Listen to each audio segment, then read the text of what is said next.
Hello and welcome back to the channel. If you are new here, we do daily videos in regards to health and wellness, as well as talking about proven tips and tricks, as well as personal experience on what has worked best for me regarding health and wellness and holistic methods for healing. So in today's video, we are just continuing part 2, talking about vitamins and minerals.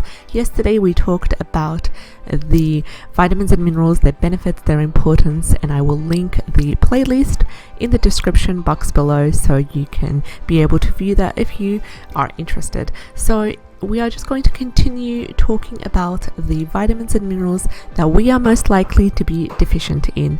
So with many different vitamins and minerals that are required by the body, it is really important to focus on a balanced diet, because it is basically the key for making sure that you have a healthy supply of nutrients. However, even with a strict diet, it is really possible to become deficient in certain types of nutrients. Let's get to know these.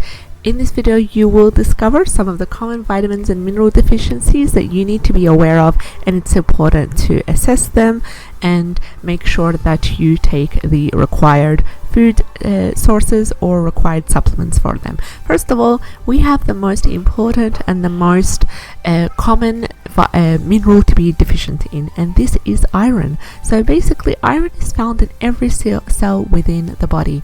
It makes a crucial element for our health, and it's also one of the easiest minerals to be deficient in particular women who have experienced menopause, for example, also women who are pregnant, as well as women who are going through a rough menstrual cycle, and young children as well. So when you have an iron deficiency, it also can lead to anemia, and this is where there isn't enough healthy red blood cells in the body. So as a result, you might feel constantly tired, have brittle nails, suffer from brain fog, and also have pale skin. And it's really important to address the iron deficiency as soon as possible, because it can cause you to feel all these symptoms that we've talked about.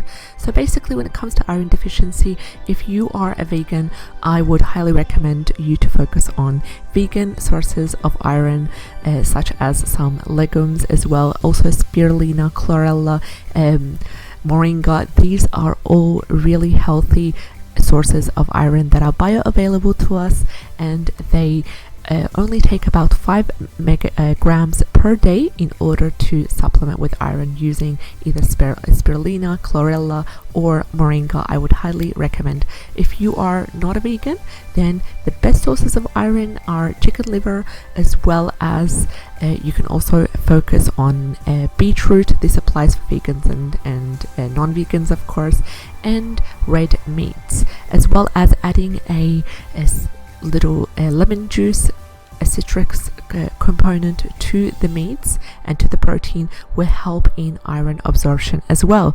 Another thing that I also wanted to talk about is taking iron supplements. Now, these in capsule form can cause constipation, which are a common symptom of capsule and tablet iron supplements. You can also opt for a liquid iron. If you want to go through the supplement route, you can opt for a liquid iron.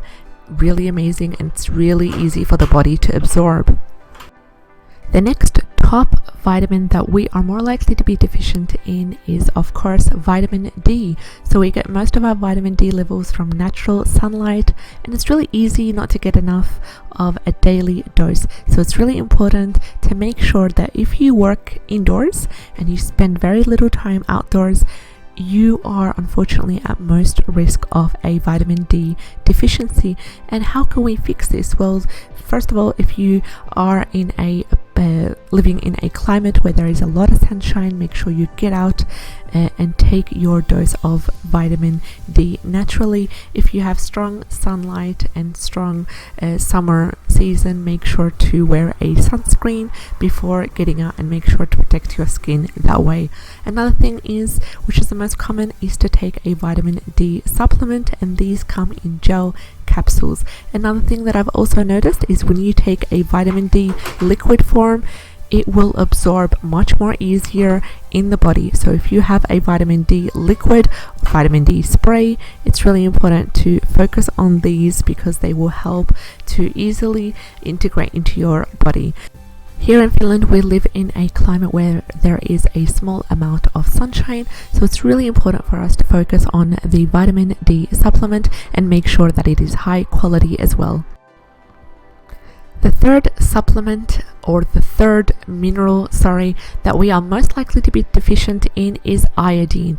The thyroid hormone is reliant on iodine during its production, and the hormone is crucial for regulating the heartbeat and its calorie burn and skin turnover. So all these functions the thyroid hormone is really responsible for. So like vitamin D, what the body isn't able to create on its own is iodine. Instead, it can only be consumed through foods and through supplements. So we need to make sure that we are consuming the right dose of iodine to help with and support the thyroid hormone. So those who live in an area where the soil is iodine deficient, they are most likely to not get enough in their diet. And also these include the river valleys and mountainous areas. One thing also, people suffering from thyroid weakness should focus on iodine as a supplement. A really good source of iodine is kelp. Kelp, dried seaweed, really amazing if you get it in a dried form and then sprinkle it on foods, in soup, in whatever salty foods that you produce. Really good to help with iodine as well. There are also iodine supplements that you can use that I highly advise you to check out, but make sure to follow the dosage. Also make sure to buy from reliable sources and brands that have made their iodine to be organic, because if it is kelp based, then you need to make sure it's organic, because it can contain chemicals and toxins that can cause more harm than good. The other vitamin that we are most likely to be deficient in is, of course, the good old vitamin C. And vitamin C is responsible for everything in our body, most of the things from our skin health to our immune system to our energy levels as well. So despite it being one of the most important vitamins for our health, the deficiency in vitamin C is quite common. So those who smoke, those who drink high levels and excessive levels of alcohol, and also those who suffer from kidney disease are at most risk of vitamin C deficiency. So what do you do when you have vitamin C deficiency?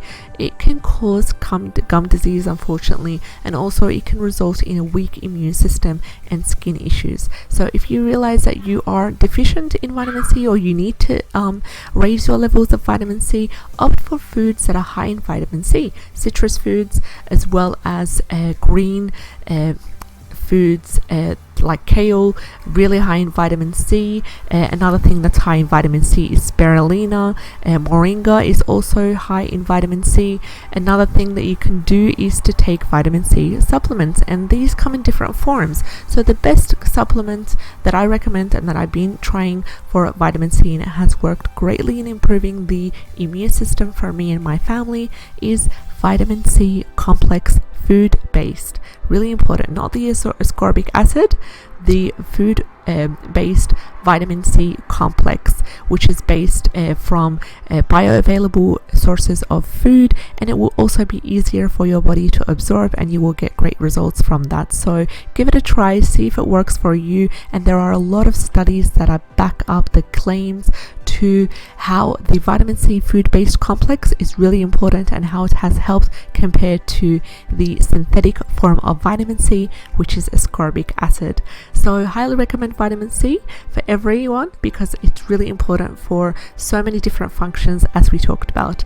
And the last mineral that we are most likely to be deficient in is calcium. So many of the body's functions are reliant on calcium. So this mineral is really important for development of healthy, strong bones and teeth as well. So we have here, for example, postmenopausal women. They are most at risk of a calcium deficiency, and this is mainly because they do do tend to lose the bone mass at a faster rate while their calcium absorption capabilities decrease. Also, pregnant women are more at a risk of a calcium deficiency. So if you have a deficiency in calcium, you may experience tingling or numbness, also an abnormal heartbeat, and convulsions as well can be a symptom of calcium deficiency. However, all these symptoms usually only are present in severe deficiency cases. So if you do have a calcium deficiency, it's really important to focus on food sources before opting for the supplementation, especially if you have mild calcium or vitamin mineral deficiency. So here, for example, we have the dairy sources. For those who are vegan, it's really important to focus on spirulina, moringa, wheatgrass juice is absolutely amazing for the nutritious components. It is really rich in vitamins and minerals and many anti-inflammatory components as well. So give it a try. Give green superfoods a try when it comes to vitamin and mineral deficiency. One thing that I wanted to point out in regards to the calcium and calcium deficiency is do not completely rely on dairy products.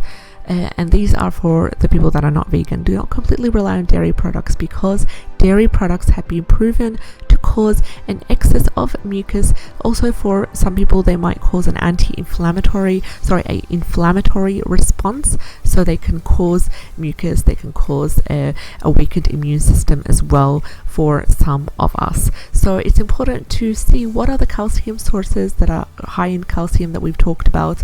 Focus on food-based and focus on supplementation with high quality, reliable brands with as less synthetic ingredients as possible, more food-based. So we have come towards the end of our video, and we talked about the most common vitamin and mineral deficiencies that you can suffer with, what to do, what are the best sources, and what are the best tips and tricks for the top vitamin and mineral deficiencies. If you do not have a healthy balanced diet, you could end up with a deficiency in any type of vitamin and mineral. So I just wanted to point that out. So if you develop a deficiency, supplements can help, as we said, and it's important to focus on a healthy balanced diet. However, it is better to try to get more vitamins and minerals through your lifestyle choices, so be aware of that. So if you like this video has helped you in any way, like, share and subscribe. We would love to have you on board. Take care and have a great day. Bye bye.